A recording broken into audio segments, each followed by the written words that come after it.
I've always been curious, how do you even get into contact with someone like Juice World, or an artist in general? I mean, it was, let's say, take you back. This is about maybe November 2017.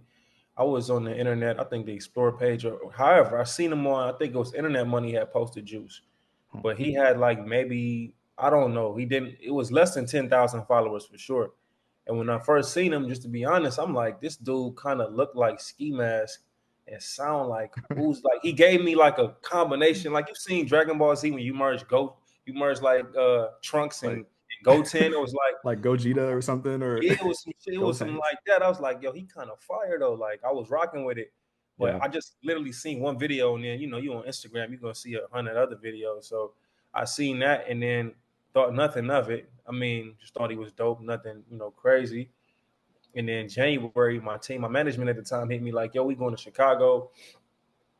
We going up there to work with this one. Valet was popping. We Yeah. going up there to work with Valet and Four.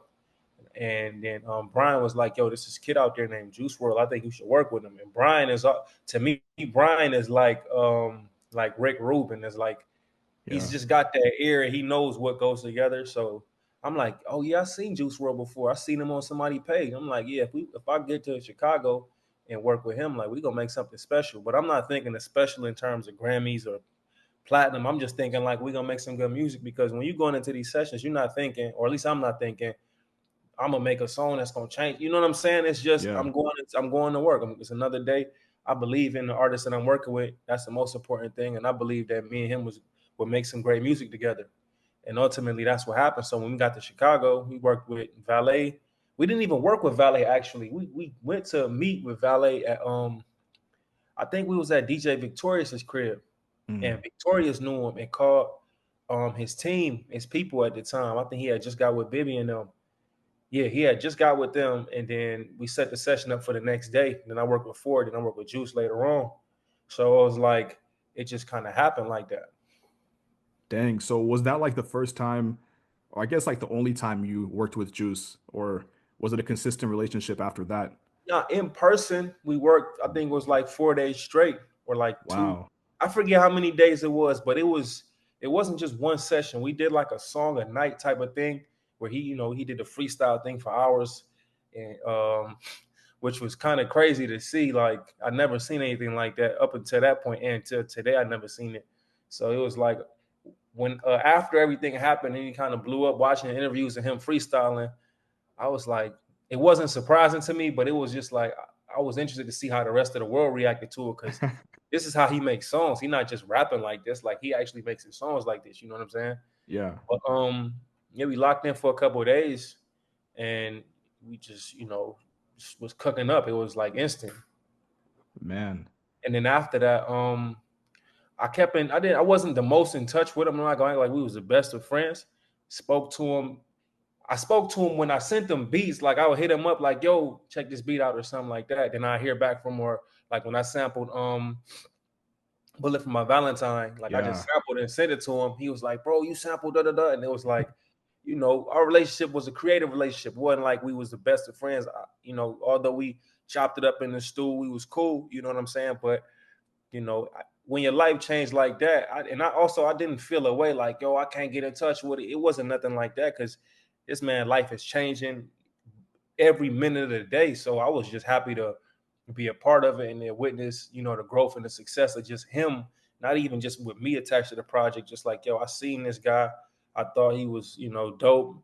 And I was eager to worked with him, and he turned into something. So that really just, for the future of me working with people, it made me really confident in my ear. If I believed in somebody, I would treat them the same as I treated him, because I didn't treat him no different. I just thought he was a dope artist. He Yeah. made great music, and I think we're gonna make something good together, and that's what happened. Yeah, man. I mean, like, bro, I've been a big fan of you, even before I knew who you were as a producer. Like your tag is so iconic. And when I would hear that in multiple songs, I'm like, man, I gotta find out, who is this guy? Because he's making so many of my favorite songs. So it's like, I just went down the rabbit hole. And That's yeah, man, right. you and Juice World like really made some amazing stuff. Okay, so I know a lot of Juice World fans, they love Bullet for a Valentine. how did you even think of sampling, you know? Because I know Juice WRLD was a big Bullet for a Valentine fan. So like, how'd that I'm even gonna come be across? honest with you, bro. I don't know if that's a song or a group.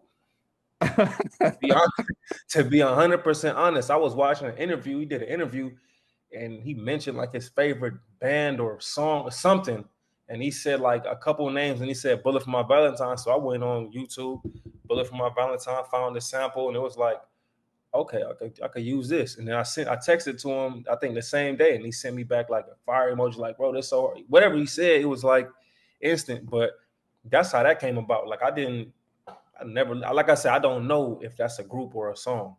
You know Yeah. what I'm saying? I just know that he said an interview, sample, here you go. You know what I'm saying? Hopefully that song see the light of day. Wow. So do you do your research before you work with the artist? I mean, uh, probably, Mm, but like in this case, like looking at an interview, you know. I mean, it's not even really research, bro. Because I, at Mm, that point, "Scared of Love" was already out. We already had a record. You know what I'm saying? We already had yeah. five other songs. Okay. So, when I heard it, it was just like, okay, let me send him something because I was still actively texting him beats. Like I Yeah. text artist beats. I don't email him. I was still texting him beats, like just sending him stuff, sending him stuff. And that was just one of the ones I'm like, okay, he like this. Let me. It sounds like his type of vibe. Okay, the tempo was right.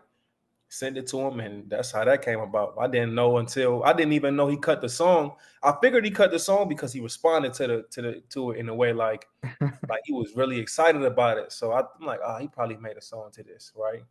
But Yeah. then the song ended up leaking, and that's when I heard it. And I was like, damn, this is kind of crazy. Like if this song ever gets released via the label, it's out of here too.